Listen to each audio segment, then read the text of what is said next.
नमस्कार, आप देख रहे हैं ब्रेकिंग बिहार। जैसा कि आपको पता है, हम अभी लखनऊ में हैं और इन दिनों लखनऊ यूपी की सियासत में जो सबसे ज़्यादा भूचाल लाने वाले व्यक्ति हैं, जी हाँ, स्वामी प्रसाद मौर्य हमारे साथ हैं, जिन्होंने अचानक से यूपी की राजनीति में भूचाल ला दिया है। स्वामी प्रसाद जी, आपका स्वागत है ब्रेकिंग बिहार में। अचानक से आपने जो है यूपी की सियासत की कंपन ठंडक में गर्मी बढ़ा दी। देखिए, पहले तो मैं ब्रेकिंग बिहार न्यूज़ चैनल परिवार को बहुत बधाई शुभकामना देता हूं, और साथ ही साथ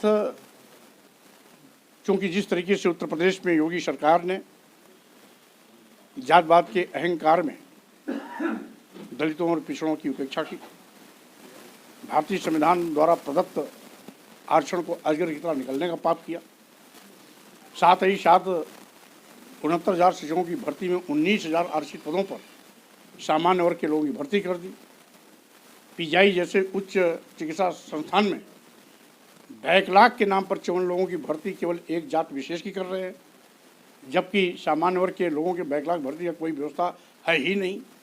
वहीं पर उत्तर प्रदेश के सभी चिकित्सा विश्वविद्यालयों और मेडिकल कॉलेजों में एक जाति वर्ग विशेष के लोगों को लगातार 8 महीने से भर्ती करते चले आ रहे हैं, जबकि उसमें एक भी अनुसूचित जात, एक भी अनुसूचित जनजात या एक भी पिछड़ा वर्ग का कोई भी न प्रोफेसर है, न रीडर है, न एसोसिएट प्रोफेसर है, न प्रवक्ता है, न असिस्टेंट प्रोफेसर है, सभी एक जात विशेष के। तो जिस तरीके से आज नौकरियों में भर्ती के मामले में योगी सरकार भ्रष्टाचार में लिप्त है, साथ ही साथ कानून और संविधान की धज्जियां उड़ा रही है, पूरे उत्तर प्रदेश में अराजकता का माहौल है, एक जात बिरादरी को मोटा करने के लिए और सभी की रोटी को छीनने का काम कर रहे हैं। स्वाभाविक रूप से अब उत्तर प्रदेश की जनता योगी सरकार से त्रस्त हो चुकी है और इनको सत्ता से बाहर करने का फैसला कर लिया है। 10 मार्च के बाद इनके वही बुरे हाल होंगे जो पूर्व में कभी पश्चिम बंगाल में, राजस्थान में, मध्य प्रदेश में, छत्तीसगढ़ में हुआ था, वही अब उत्तर प्रदेश में भी होगा और योगी सरकार की विदाई होगी।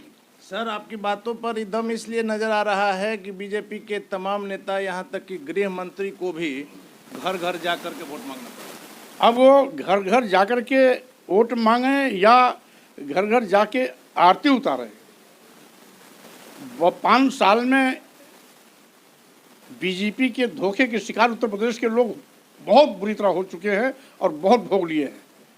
आज किसान त्रस्त है, किसानों का खेत पूरा छुट्टा जानवर चट कर जा रहे हैं, लाखों लाख की फसल 100-100, 200-200 छुट्टे जानवर इकट्ठा पहुंच करके तहस नहस कर दे रहे हैं, पूरी फसल खा जा रहे हैं।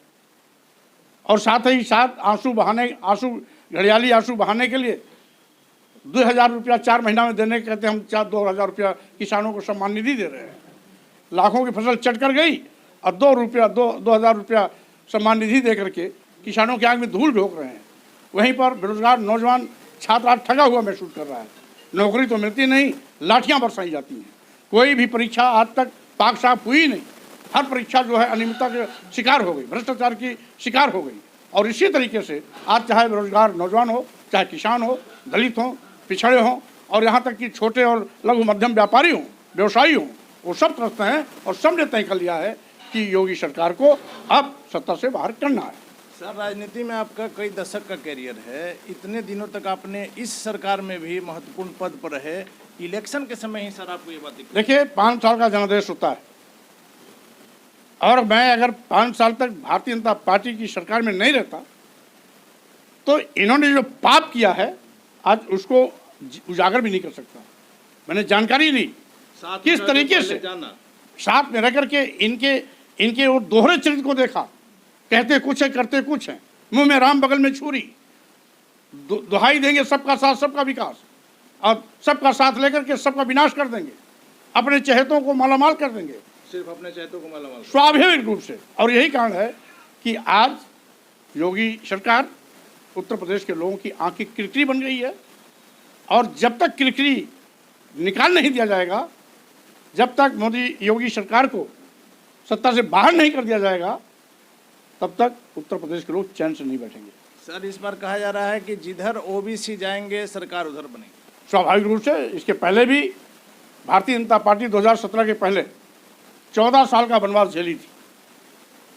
बड़े पैमाने पर दलितों और पिछड़ों ने बहुजन समाज पार्टी छोड़ करके मोदी जी के नाम पर भारतीय जनता पार्टी में गए थे। जब मोदी जी ने कहा था सार्वजनिक सभाओं में कि लोग मुझको नीच कहते हैं क्योंकि मैं पिछड़े समाज में पैदा हुआ हूँ, तो पिछड़ों ने सोचा, गरीबों ने सोचा, दलितों ने सोचा कि मोदी जी जैसा बड़ा नेता कह रहा है कि हम पिछड़ी जात में पैदा हुए इसलिए हमको नीच कहते हैं, तो स्वाभाविक रूप से इनके मन में कहीं ना कहीं गरीबों का, दलितों का, पिछड़ों का दर्द होगा। लेकिन वहाँ जाके देखा, ये बोली बहुत मीठी बोलते हैं, लेकिन ऐसा मीठा जहर देते हैं, ऐसा मीठा जहर देते हैं कि आदमी मर जाए और ये अच्छे बने भी रहें। लेकिन इनके इस दोहरी चाल को लोगों ने समझ लिया। अब इनका सुपड़ा साफ होना ही तय है। सर, चुनाव के समय ही दंगा और पलायन की बात क्यों याद आती? भारतीय जनता पार्टी की राजनीति का आधार ही दंगा है। ये बात करते हैं हिंदू मुस्लिम का। अगर बड़े हिंदू के हमदर्द थे तो 25% दलित, 54% पिछड़े, ये भी तो हिंदू है, क्यों इनकी हकमारी कर गए? ये है न हिंदू के हैं, न देश के हैं, नारा देंगे राष्ट्रवाद का, काम करेंगे जातवाद का। अभी 2 दिन पहले माननीय मुख्यमंत्री जी ने एक पत्रकार से वार्ता करते हुए कहा था, इनके ऊपर पत्रकार ने पूछा कि आप पर जातवाद का आरोप लगता है, क्षत्रियवाद और राजपूत का। तो इनको मैं छत्तीस जात में पैदा हूँ, मुझे इस बात का गर्व है। एक मुख्यमंत्री बोल रहा है, मुख्यमंत्री और प्रधानमंत्री कोई जात नहीं होती, पूरा देश और पूरा प्रदेश उसका परिवार और घर होता है। दूसरी ओर गोरक्षनाथ पीठ जैसे बड़े पीठ का एक मठाधीश बोल रहा है, जबकि योगी, साधु, संत की कोई जात नहीं होती। और जिसकी कोई जात नहीं होती है वो बड़े बड़े बोलने पर से कह रहा है कि मैं छत्तीस जात में पैदा हूं, इस बात का मुझे गर्व है।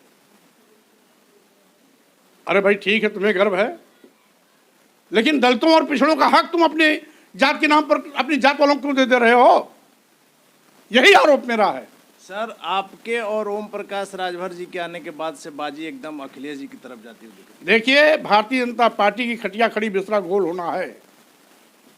समाजवादी पार्टी सरकार बनना तय है। साइकिल ने रफ्तार बहुत तेजी के साथ पकड़ लिया है। स्वामी प्रसाद मौर्य के आने के बाद साइकिल में इंजन लग गया है। साइकिल में इंजन लग गया, 4 गुना 5 गुना तेजी से चल पड़ी है और भारतीय जनता पार्टी को रौंदते हुए बड़ी तेजी के साथ आगे जा रही, पूर्ण बहुमत की सरकार बनाने के लिए तैयारी कर चुकी है। और 10 मार्च के बाद समाजवादी पार्टी सरकार बनेगी, योगी सरकार की विदाई होगी। एक आखिरी सवाल सर, कितनी सीटें? पूर्ण प्रचंड बहुमत की सरकार।